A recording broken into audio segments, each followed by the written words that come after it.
there's an overlap of Peter Falk and my father. One time, the movie I did with him, it was called The Thing About My Folks, and I wrote it only because I wanted to play with Peter Falk, and I thought, yeah. So one time I was visiting my parents back in New Jersey.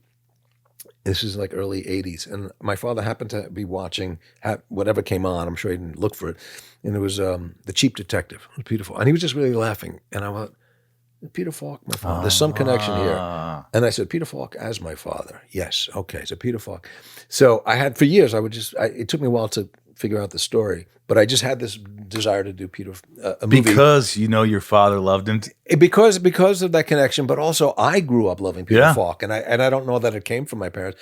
First time I saw him, I was 8 years old, and I saw Robin and the Seven Hoods, and I just went, I don't care about any of these guys, but who's this Peter Falk?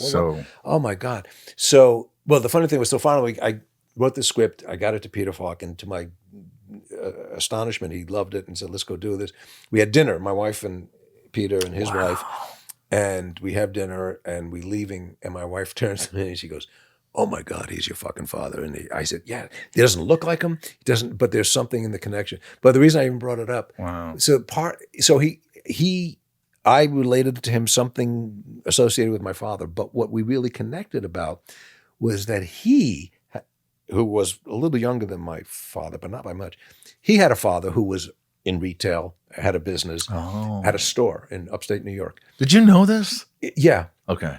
And no, but what I didn't know at the time was the similarity that his father looked at Peter's career choice oddly, like, why would you do that? And so I said, well, there's a connection where he and we're both the idiot sons of fathers who don't understand why his son. There was a great story he told, and I don't remember if he told me or if he told this on TV but there was a story where he got his first job and he was working a movie, and he's working these 2 days and he's not working next week, but he's doing well, and he says, Dad, come into the city and let me take you to lunch. He goes, you're not working? Would they fire you? No, they didn't fire me, Dad. I'm not working today. So they meet for lunch. He goes, what do you when you say you're not working today? He goes, well, I shot my scenes yesterday, and then my next scene is not till Tuesday, so today I'm not working today. And his father goes, Peter, tell them that you don't want to be paid for today.